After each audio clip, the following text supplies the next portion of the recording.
जीवन व्यर्थ क्यों मालूम होता है?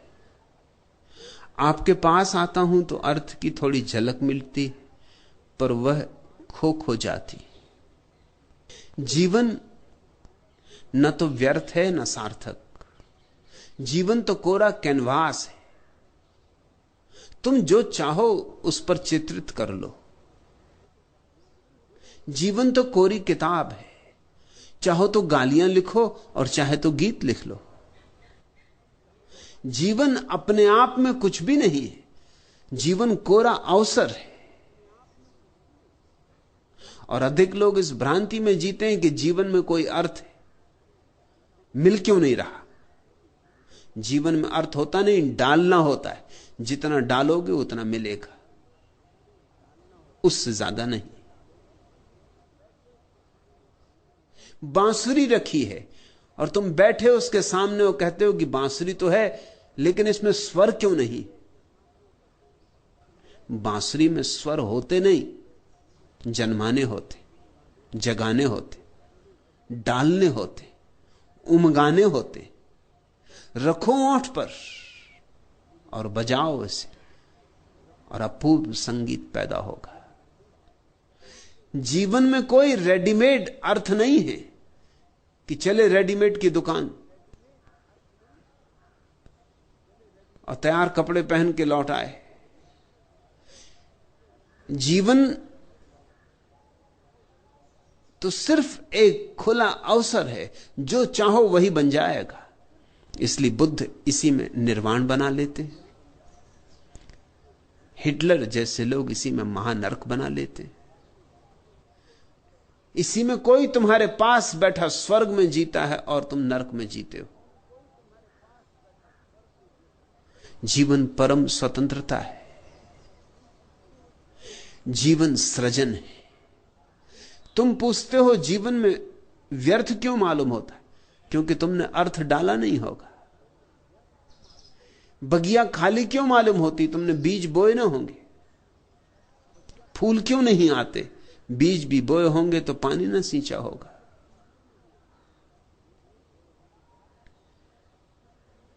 सृजनात्मक बनो तो अर्थ होगा। और जो लोग भी सृजनात्मक नहीं है उनका जीवन व्यर्थ रहेगा। मगर कसूरवार वे स्वयं, कोई और कसूरवार नहीं। फिर तुमने पूछा आपके पास आता हूं तो अर्थ की थोड़ी झलक मिलती। झलक ही मिलेगी। ऐसे ही जैसे कि तुम रास्ते पर चलते अंधेरे में और फिर एक आदमी आ जाता जिसके हाथ में लालटेन है और तुम उसके साथ हो लेते। जितनी देर तक लालटेन वाला आदमी तुम्हारे साथ होता है रास्ते पर रोशनी होती।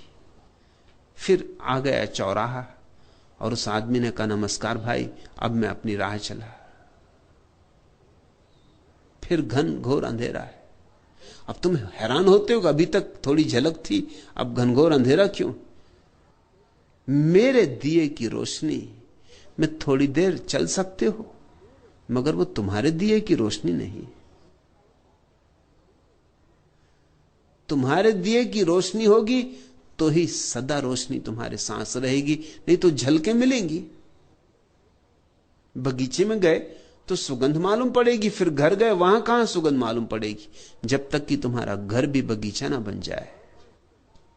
मेरे पास बैठोगे थोड़ी देर तो मेरी मस्ती तुम्हें आच्छादित करेगी, मेरे गीत तुम्हारे गान बनेंगे, मेरे प्राणों के साथ तुम्हारा थोड़ा सा संबंध जुड़ेगा, थोड़ा सत्संग होगा, थोड़ा रस बहेगा, थोड़ा तुम भी चखोगे, थोड़ी बूंदाबांदी होगी। मगर इससे केवल इतना ही समझना कि बूंदाबांदी हो सकती है, रोशनी हो सकती है, रस हो सकता है। अब मैं इसे कैसे पैदा करूं? अगर मैं पैदा कर सकता हूं तो तुम भी पैदा कर सकते हो। मैं तुमसे जरा भी भिन्न नहीं हूं, तुम मुझसे जरा भी भिन्न नहीं हो। जो मेरे भीतर संभव है वो तुम्हारे भीतर संभव है। इसलिए मैं इन धारणाओं के बहुत विपरीत हूं। हिंदू कहते हैं कि राम अवतार हैं, ऊपर से आए। अवतार का मतलब ही होता उतरे, अवतरित हुए। मैं इस बात के पक्ष में नहीं, क्योंकि अगर राम अवतार है और उनमें अगर सुगंध है तो हमारे किस काम की? वो तो अवतार हैं, आकाश से आए हैं, ठीक है। हम तो आकाश से आए नहीं, हम तो जमीन से ही उगे। कृष्ण अवतार है। नहीं, अवतार की धारणा मुझे पसंद नहीं। मुझे तो जैनों के तीर्थंकर की धारणा ज्यादा पसंद है। तीर्थंकर का अर्थ होता है अवतार नहीं, हमारे बीच ही पैदा हुए, हम जैसे ही लोग, ठीक हम जैसे लोग, लेकिन फिर उनके जीवन में फूल खिले, उससे भरोसा बनता है। अगर तुम्हारे जैसे ही व्यक्ति के जीवन में फूल खिल सकते हैं, तुम्हारे ही जैसे मांस मज्जा का बना हुआ व्यक्ति, तुम्हारे ही पृथ्वी का अंग, तो तुम्हारे भीतर भी फूल खिल सकते हैं। तीर्थंकर का अर्थ है जो अपनी ही चेष्टा से तीर्थ बना, जो था ठीक तुम जैसा, लेकिन एक दिन कुछ उसके भीतर घटा कि वह रोशन हो उठा। महावीर, बुद्ध, पार्स, नेमी, ये तुम जैसे ही लोग हैं, अवतार नहीं। इनका अवतरण नहीं हुआ, ऊर्ध्व गमन हुआ है। ये आकाश की तरफ उठे, पैदा हुए थे जमीन से। तुम भी जमीन से पैदा हुए हो, तुम भी आकाश की तरफ उठ सकते हो।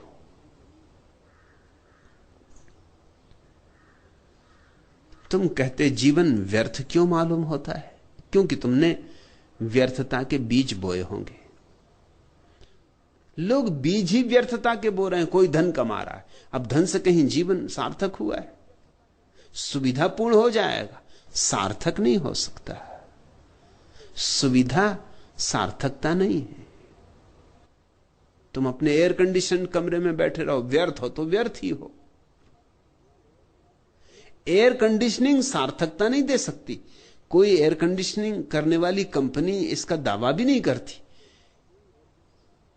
हां, ताप नहीं होगा कमरे में, शीतलता होगी, मगर तुम तो तुम ही हो। अगर तुम्हारे भीतर गालियां ही घूमती हैं तो एयर कंडीशन क्या करेगा? और सुविधा से घूमेंगी, ठंडक पाके। धूप धाप में थोड़ी देर शायद भूल भी जाते होगे। तुम कितनी ही सुंदर व्यवस्था कर लो बाहर, लेकिन जब तक तुम्हारे भीतर गीत पैदा नहीं हो रहा है, बाहर की व्यवस्था क्या करेगी? और ख्याल रखना, फिर दोहरा दूं, मैं बाहर की व्यवस्था के विपरीत नहीं। बाहर तुम जो भी व्यवस्था करते हो ठीक है, लेकिन उतने पर रुक मत जाना। उतने से अर्थ पैदा नहीं होता। अर्थ के लिए कुछ और करना होगा। बाहर की व्यवस्था पैदा होती विज्ञान से, अर्थ भीतर की घटना है, पैदा होता धर्म से। व्यवस्था पैदा होती विज्ञान से, अर्थ पैदा होता ज्ञान से। सुविधा पैदा होती है बाहर के आयोजन से, शांति और आनंद पैदा होता है भीतर के आयोजन से। तुमने भीतर के लिए किया क्या है? धन कमाया, मकान बनाया, बच्चे हैं, परिवार है, सब ठीक, और मैं इनमें से किसी का विरोधी नहीं हूं, मगर भीतर के लिए तुमने क्या किया? भीतर भांवर डाली, भीतर बजी सहनाई, भीतर उस प्यारे को तलाशा, भीतर मारे 7 फेरे। तुम देखते हो 7 फेरे मारने पड़ते हैं जब विवाह होता। ये भीतर के 7 फेरों के बाहर प्रतिबिंब मात्र है, क्योंकि भीतर 7 चक्र हैं मनुष्य के जीवन में, और प्रत्येक चक्र का फेरा लग जाए तो तुम सहस्त्रार तक पहुंचते हो। भीतर के 7 चक्र ही बाहर के 7 फेरे बन गए, और 7 फेरे बांधने पड़ते हैं अग्नि के चारों तरफ। भीतर के 7 फेरे भी भीतर की अग्नि को जगा के डालने पड़ते हैं। और भीतर की अग्नि जगती है प्रभु की प्यास से, प्रज्वलित प्यास से। जैसे कोई मरुस्थल में भटका हो और प्यास लगे, तो उसकी प्यास साधारण प्यास नहीं है, आग है। ऐसे ही जब तुम्हारे जीवन में परमात्मा की प्यास जगती, उसके बिना एक क्षण जीना संभव नहीं, तो तुम्हारे भीतर अग्नि पैदा होती, अग्नि प्रज्वलित होती। वही असली यज्ञ है। और उस यज्ञ के चारों तरफ जब तुम 7 फेरे पूरे कर लेते हो, तो सहस्त्रार में अर्थ का कमल खिलता है। तुम पूछते हो जीवन में अर्थ क्यों नहीं? तो क्योंकि तुमने पैदा नहीं किया है। और आपके पास आता हूं तो अर्थ की थोड़ी झलक मिलती, झलक ही मिलेगी, यह भी कुछ कम नहीं। झलक मिलती तो भरोसा आता है कि अर्थ हो सकता है, फिर अर्थ पैदा करना पड़ेगा। झलक पर ही निर्भर मत रह जाना। वो तो तुम किसी बड़े वीणा वादक को सुनोगे तो मस्त हो जाओगे, फिर घर जाके तुम ये मत सोच लेना कि तुम वीणा वादक हो गए। फिर वीणा वादन सीखना होगा। उस मस्ती ने तुम्हें एक याद दिला दी, सच। उस मस्ती ने तुमसे यह कहा कि वीणा से ऐसा चमत्कार हो सकता है। और वीणा तुम्हारे घर में भी रखी है, और तुम्हारे पास भी अंगुलियां हैं वैसी ही जैसे वीणा वादक के पास। लेकिन अंगुलियों और वीणा के तार में थोड़ा संबंध जोड़ने का अभ्यास करना होगा। वही अभ्यास साधना है। तू उठा तो उठ गई सारी सभा, सिर्फ मंदिर थरथराता रह गया। स्वप्न की डोली उठा आंसू चले, धूल फूलों की जवानी हो गई। शाम की स्याही बनी दिन की खुशी, देह की मीनार पानी हो गई। तू गया क्या हाय बेमौसम यहां, एक बादल डबडबाता रह गया। तू उठा तो उठ गई सारी सभा, सिर्फ मंदिर थरथराता रह गया। हाथ जब थामे खड़ा था पास तू, पांव पर मेरे झुका संसार था। हर नजर मेरे लिए बेचैन थी, हर कुसुम मेरे गले का हार था। तू नहीं तो कुछ खिलौने के लिए एक बचपन छटपटाता रह गया। तू उठा तो उठ गई सारी सभा, सिर्फ मंदिर थरथराता रह गया। प्यार दुनिया ने बहुत मुझको किया, पर लगन तुझसे लगी टूटी नहीं। लाल हीरे भी बहुत पहने मगर मूर्ति तेरी हाथ से छूटी नहीं। क्या कहूं हर आईने को किस लिए, शक्ल में तेरी दिखाता रह गया। तू उठा तो उठ गई सारी सभा, सिर्फ मंदिर थरथराता रह गया। कल विदा जो ले गया था घाट से, खिल गया है वह कमल फिर ताल में। नील से कल जो खिली थी, नीम से कल जो निबोरी थी छुटी, है लगी वह झूलने फिर डाल में। एक में ही जो यहां तुझसे बिछोड़, रोज आता रोज जाता रह गया। तू उठा तो उठ गई सारी सभा, सिर्फ मंदिर थरथराता रह गया। एक परमात्मा तुम्हारे भीतर हो तो मंदिर भरा हुआ है, और एक परमात्मा तुम्हारे भीतर ना हो तो कुछ भी नहीं है, सूनी अंधेरी रात है, अर्थहीन, पुष्पहीन, ज्योतिहीन। तमसो मां ज्योतिर्गमे। हे प्रभु, मुझे अंधकार से प्रकाश की ओर ले चल। अस्तो मां सदगमे। हे प्रभु, मुझे असत से सत की ओर ले चल। मृत्योर्मा अमृत गमे। हे प्रभु, मुझे मृत्यु से अमृत की ओर ले चल। प्रभु के बिना मृत्यु हो तुम, प्रभु के बिना असत्य हो तुम, प्रभु के बिना अंधकार हो तुम। तू उठा तो उठ गई सारी सभा, सिर्फ मंदिर थरथराता रह गया। उसके बिना तो तुम केवल एक मंदिर हो कपते हुए, बिना देवता का मंदिर। अर्थ क्या उसमें? संगीत कहां उसमें? समारोह कहां उसमें? पुकारो मंदिर के देवता को। और ऐसा भी नहीं है कि मंदिर का देवता कहीं दूर है, पास से भी पास है।